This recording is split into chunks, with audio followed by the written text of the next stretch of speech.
Okay, how do you handle, or what do you do when you suspect actual reverse bias if you're a leader or a manager? Now, this might sound a bit tricky, but again, the steps are very similar to the steps that we've just spoken about in terms of being on the end of unconscious bias.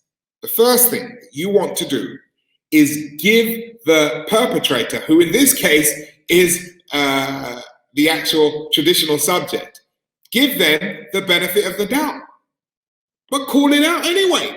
But how are you going to call it out? Using developmental inquiry. Now, since you're a leader, since you're a coach, since you're a manager, since you're a director, it's your natural job to look to develop your people. So this will not seem strange to the person that you're speaking to.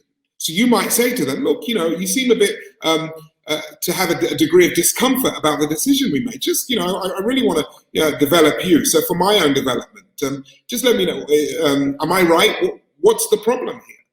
You're more likely to get a response when you do it that way. So the key is to come from a place of developmental inquiry as a manager or as a leader, which is your natural role anyway. So it's going to be a lot easier for you. And if they've been one of the lucky few that have attended our webinars and our courses, they will then see that actually this manager is open to developmental inquiry. And then they may take on the role of developmental inquiry in a way which they weren't comfortable doing in the first place. And suddenly you're back to a positive direction in terms of handling the reverse bias. Okay, the second point is to never call out the core issue initially, in the same way that you wouldn't call out the core issue if you were the subject of unconscious bias. Call out the problem. Talk about the problem. Talk about the person feeling uncomfortable. Don't talk about the person thinking that you're being racist, or you're being sexist, or you're being ageist, because that's going to go nowhere. That's going to get their back up. It's going to invoke defensive fragility on their side, and then you're back into that vicious cycle again. Instead, just call out the problem, the discomfort problem, and start the conversation around that using dispassionate developmental inquiry. What you're going to find is that you're going to have a measured, informed discussion, which you can move to the next step. Now, what's the next step? And this is the big change.